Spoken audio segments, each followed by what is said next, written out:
it's me! Ah! Hello, it's me! Remember that poetry book update video I said I would be doing about, I don't know, a month ago? Well, here it is! Yay! So, I think I'm just gonna go through the book first, and then I'll kind of round everything off at the end, you know, tell you like what's been working. Honestly, like at the beginning, I had really no idea. I mean, it started out with me just writing down different kinds of poems, and then, you know, in my head I started piecing them together and be like, oh, okay, like this is turning into a story. So first off, still don't have the title. I haven't landed on it yet. The one I'm using, like I'm currently like working with in my head, that might be it. I'm not sure about it. So for now it's just called the poetry book. So in here, if you remember, I had my mission statement, you know, what I wanted to accomplish, and also around here I just started taking notes because it's taken me a really long time to settle on a city name. For a while I was just gonna call it the city, but then I was like, no, you know, each character has like a name and it means something, and I really wanted the city to have that kind of aspect to it, because for me, like the city, if you look over here, is a character. Like on my characters list, I have my protagonist, my antagonist, and then the city. And for me, the city played just as important a role as my characters. So it took me a while. I think I finally landed on something, and I have a really I really went in depth with it. And I mean, obviously, like if you're just reading it, you know, you're gonna see the city name and be like, okay, yeah, but you know, if you happen to look it up, you might find a little, you know, be like, oh, that kind of moment. So Ophelia, my protagonist, Valentine, my antagonist, and then the city name, which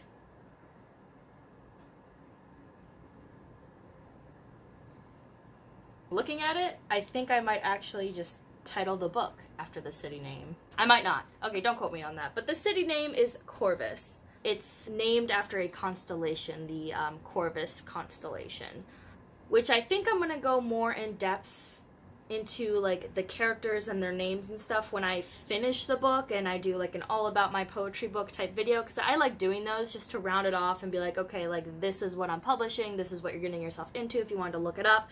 So I'll just say now that it's a constellation, it's based off of the constellation, and later on when I, you know, get more concrete into it, I will include it as to, you know, why I sort of picked that one in that video. So next we have the subjects page.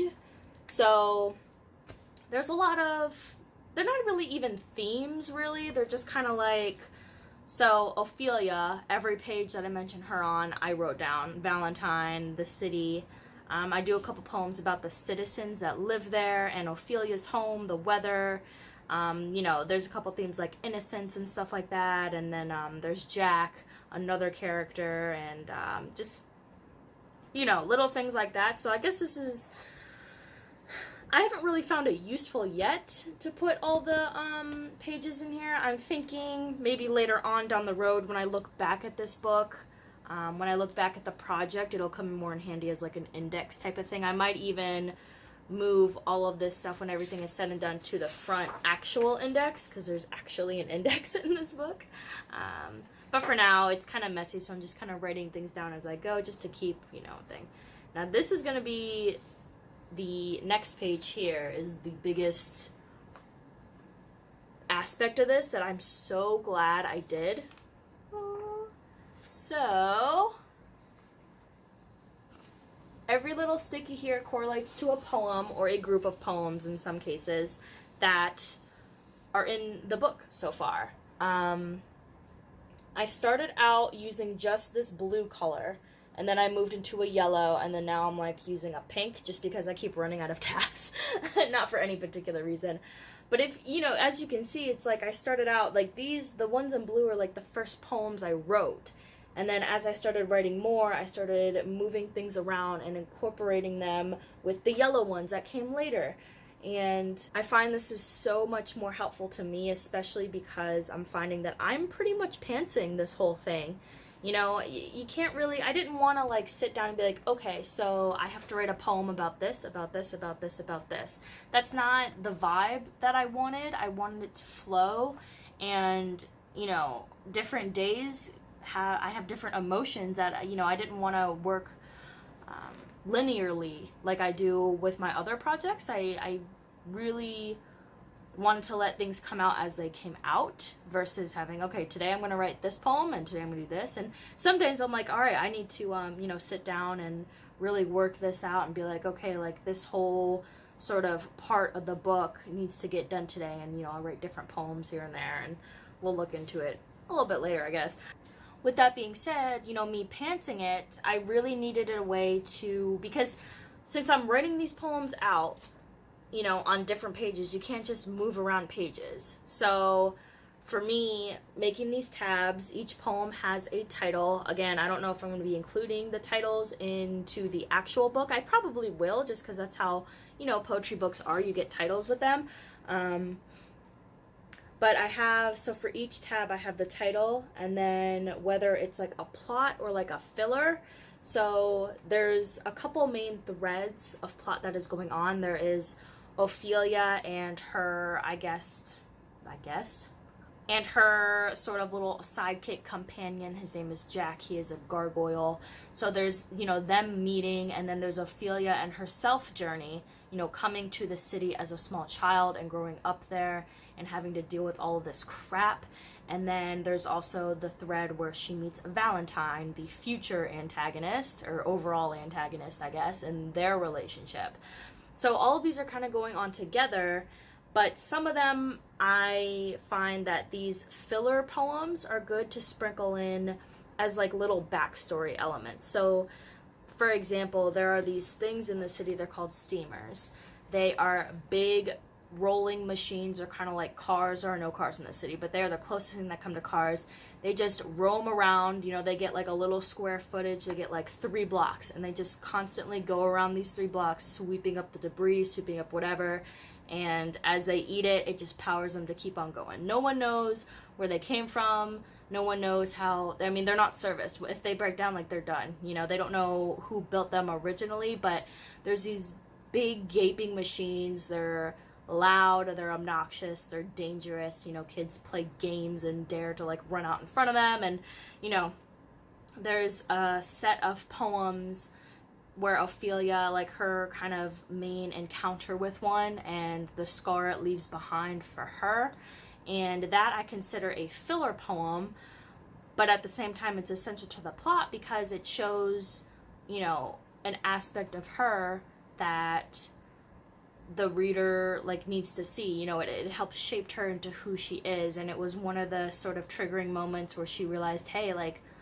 you know, maybe I'm not as bad a person as I thought I was, or, you know, as people perceive me to be. So in my, you know, in here it's considered a filler poem, but it's really essential. So that's why I do like the P's or the F's in like the top little corners here, and then down below I do the page number, because again, I'm moving these around. Like the very first poem I wrote, or actually one of the very first poems, is right here on page 18, and that's not going to come till like later on in the story. Like I'm not even to the point where I need to use this yet, but it was one of the poems that I wrote that I was like, oh my gosh, like, you know, this is, I'm making a story out of this.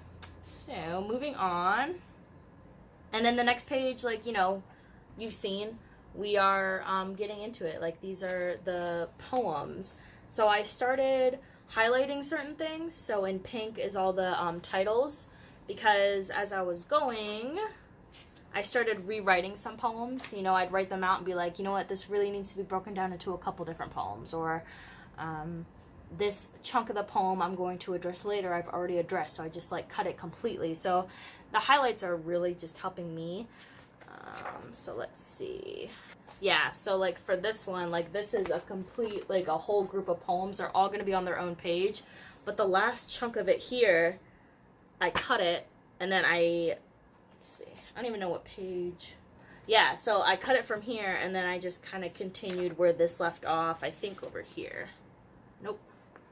Well, it's around here somewhere. I have it in the front. But yeah, so I used the orange to cut, and then the pink is the titles. I'm going to be handwriting a couple poems, so I'm circling in red what I want to be like handwritten. Oh yeah, this poem was a mess. Like, I cut a bunch of stuff, I moved a bunch of stuff. I actually tore out one of the pages from the back, one of the perforated pages that all these notebooks come with, in order to, I guess, continue, because I had wrote this and then moved on a couple pages, and then I was like, you know what, no, like this needs to change, and instead of, you know, going to the front or going to the next clean page, I just tore this out because I knew I wanted to keep like the beginning and the end of this, and I was like, you know what, I'm just gonna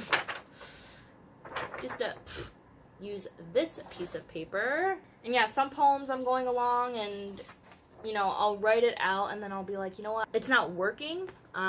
It's taking the story in a direction that I don't really want to go, so then I'll just do a little, we're gonna rework this on another page. And I think as I'm getting along and I'm getting into the real thick of it, I want to say I'm almost at like the climax. You know, if a book of poems had a climax, I'm almost there. And I'm finding a lot more that I'm like rewriting things and changing things. And I didn't realize it was all because of the fact that I'm basically pantsing this whole thing. And I still plan on having some sketches in there. Again, I'm handwriting some poems. The flow is going to be different for different poems. I really want to make this an immersive book. That's one of the things I'm just so excited about. And I'm really having a lot of fun with it. More fun than I ever thought I would have with writing poetry. Currently, I'm sitting at page 39 of the notebook.